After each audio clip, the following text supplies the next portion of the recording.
पूजन व्रत कथा वन मंगलाचरण। ओम श्री गणेशाय नमः शिवाय। ओम श्री विष्णुवे नमः। सर्वप्रथम हम भगवान गणपति, भगवान शिव, भगवान विष्णु तथा माँ लक्ष्मी का स्मरण करते हैं ताकि यह कथा निर्विघ्न पूर्ण हो और सभी भक्तों को पुण्य प्राप्त हो।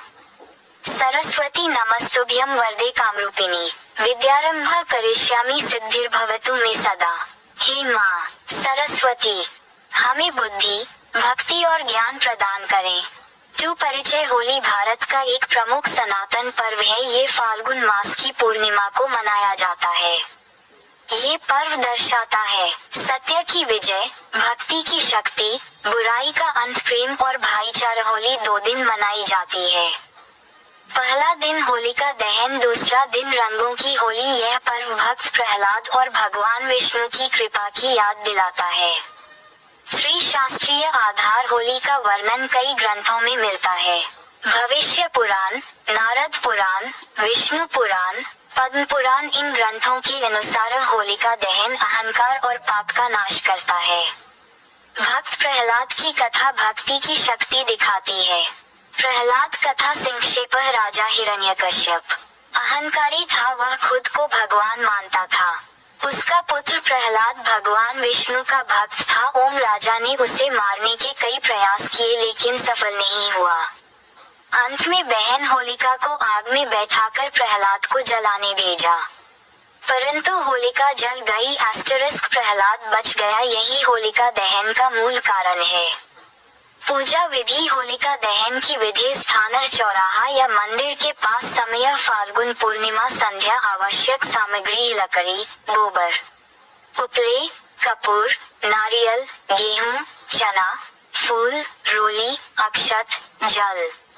विधि 1 होलिका के चारों ओर परिक्रमा करें। 2 जल चढ़ाएं। 3 रोली अक्षत लगाएं। 4 नारियल अर्पित करें। 5 कपूर जलाएं। 6 प्रार्थना करें। मंत्र ओम होलिकाए नमः। रंग खेलने से पहले सुबह स्नान करें। घर में पूजा करें। भगवान को गुलाल अर्पित करें फिर रंग खेलें।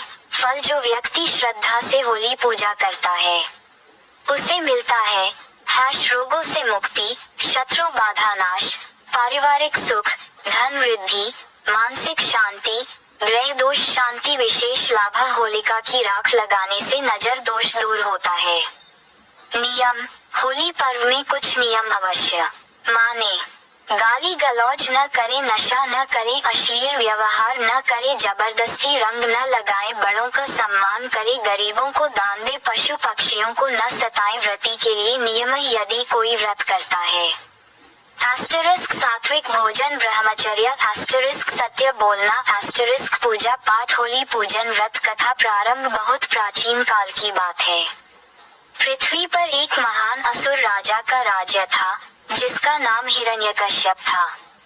वह अत्यंत शक्तिशाली, अभिमानी और अहंकार से भरा हुआ था।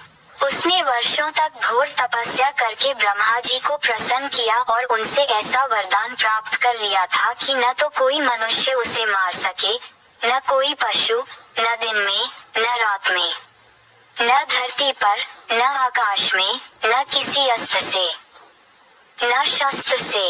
इस वरदान को पाकर हिरण्यकश्यप का अहंकार 7वें आसमान पर पहुंच गया। उसने सोचा कि अब संसार में उससे बड़ा कोई नहीं है।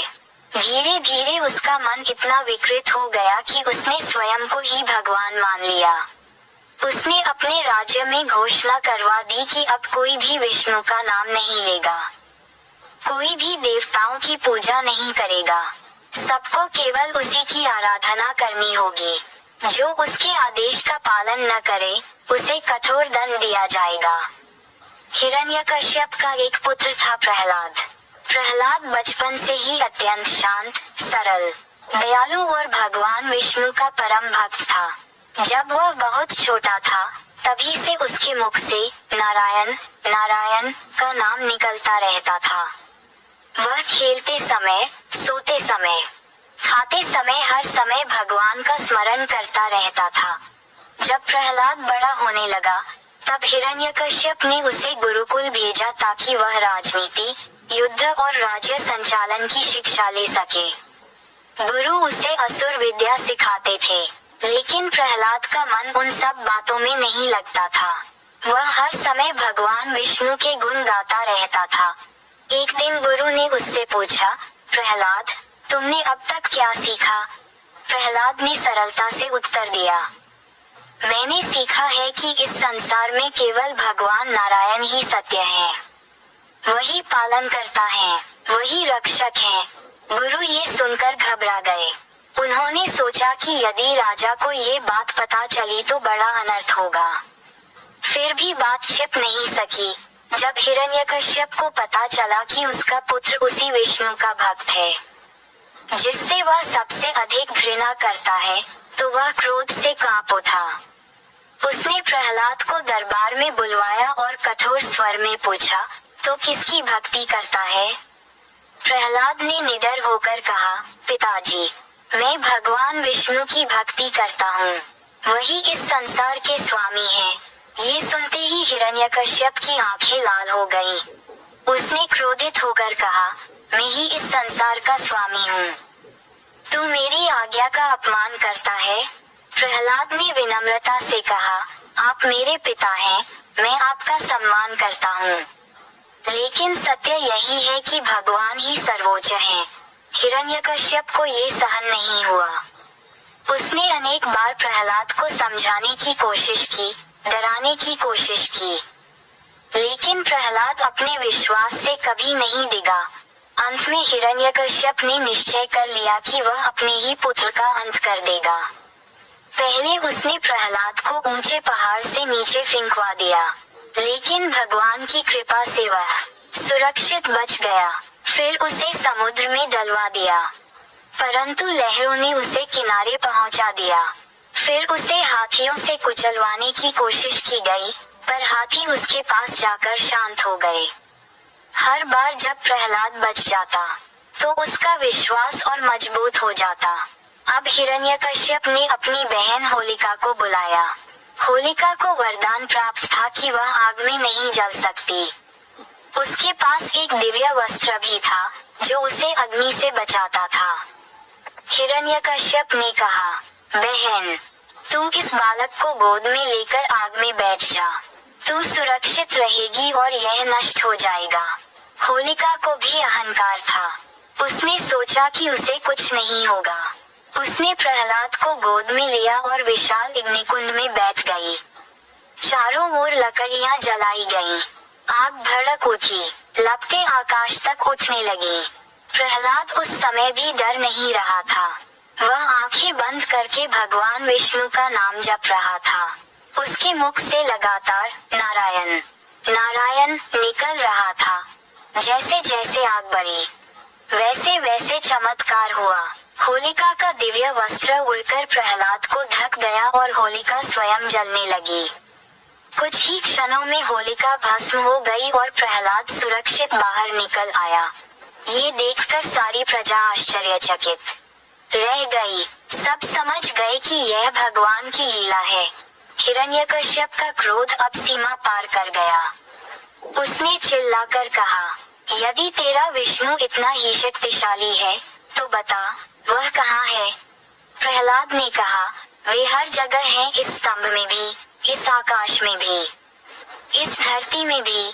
हिरण्यकश्यप ने क्रोध में आकर खंभे पर प्रहार किया। उसी क्षण एक भयानक गर्जना हुई।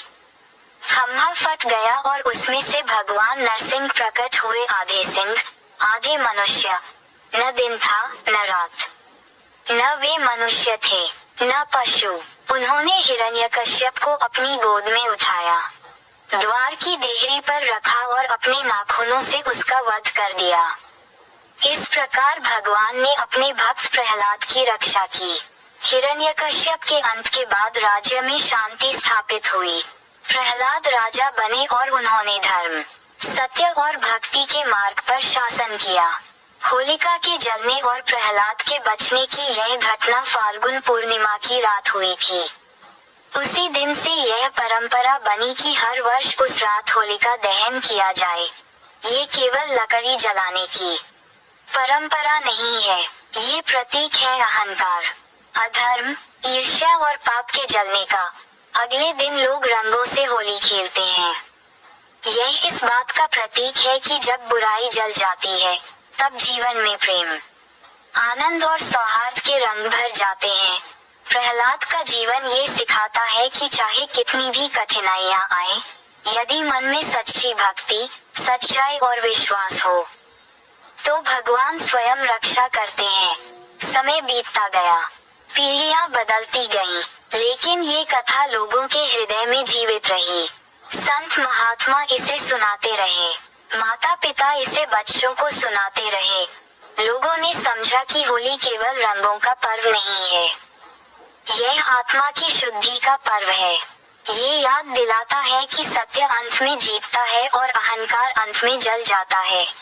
जब भी होलिका की अग्नि जलती है तो उसमें केवल लकड़ी नहीं जलती, उसमें मनुष्य के भीतर का क्रोध, लोभ, द्वेष और अहंकार भी जलने का संकल्प लिया जाता है।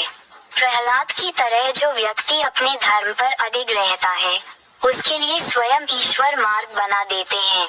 इसलिए आज भी जब फाल्गुन की पूर्णिमा आती है, लोग श्रद्धा से होलिका जलाते हैं और मन ही मन प्रहलाद को याद करते हैं।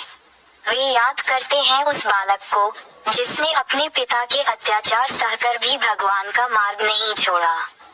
वे याद करते हैं उस विश्वास को जो आग में भी नहीं जला। वे याद करते हैं उस प्रेम को जो मृत्यु से भी बड़ा था।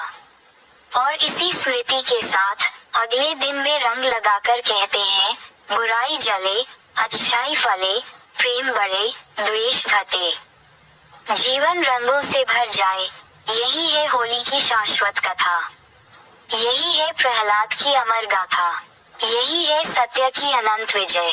समापन, होली हमें सिखाती है कि भक्ति सबसे बड़ी शक्ति है, अहंकार का नाश होता है, प्रेम सबसे बड़ा धर्म है, सत्य की जीत होती है। जो व्यक्ति सच्चे मन से ये कथा पढ़ता या सुनता है, उसे पुण्य की प्राप्ति, जीवन में सुख, भगवान की कृपा मिलती है। अंतिम प्रार्थना है, भगवान विष्णु हम पर अपनी कृपा बनाए रखें, हमारे जीवन से दुख, रोग, कष्ट दूर करें। ओम शांति शांति।